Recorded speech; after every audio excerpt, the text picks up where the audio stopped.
खबर गुजरात के जूनागढ़ से है, जहां विसावदर उपचुनाव में राजनीति सरगर्मी। भेसन मार्केटिंग यार्ड बंद, व्यापारियों किसानों ने किया हंगामा। आप तालुका अध्यक्ष किशोर सावलिया के खिलाफ शिकायत के बाद माहौल गरमाया। वायरल ऑडियो क्लिप को लेकर किशोर सावलिया के खिलाफ झूठी शिकायत करने का आरोप। तालुका भाजपा अध्यक्ष प्रवीण सोजित्रा ने थाने में दर्ज कराई थी शिकायत। झूठी ऑडियो क्लिप बनाकर आम आदमी पार्टी को बदनाम करने का आरोप। ओके, हूँ किशोर सावलिया मार्केटिंग यार्ड में वेपार करूँ छूँ।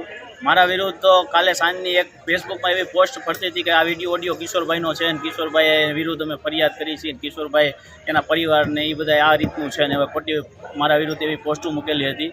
आज भेसाण मार्केटिंग यार्डना वेपारीओनो खूब खूब आभार मानु छूं। मैंने मारी साथे बधा जोड़े खंभे खंभो मिलावीने उभा रह्या अने अमे यार्ड वेपारीओए यार्डनुं कामकाज बंध राखेलुं हतुं कि ज्यां सुधी आ लोको खोटी फरियादो आवी करी अने पब्लिकने धमकाववानी डराववानी कोशिश करे छे वेपारीओने।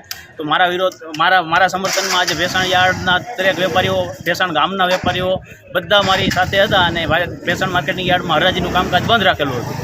आज એ લોકોએ અમને એવી બાંહેધરી આપી છે કે આ ફરિયાદ અમે હવે ખેંચી લઈ છીએ અને હવે પછી આવી ફરિયાદ નહીં કરીએ એવી બાંહેધરી આપ્યા પછી આજે અમે યાર્ડમાં માર્કેટિંગ યાર્ડમાં કામકાજ શરૂ કર્યું। ખાતરી કોણે કોણે આપી? ખાતરી ભૂપતભાઈ ભાયાણી આપી છે। અમારા યાર્ડના મોટા વેપારીઓએ ખાતરી લીધી છે કે હવે આવું નહીં કરે અને પ્રવીણભાઈ ખુદ જેણે પોસ્ટ મૂકી હતી એણે પણ ખાતરી આપી છે કે હવે પછી આવું નહીં। गुजरात से कसम होती की रिपोर्ट।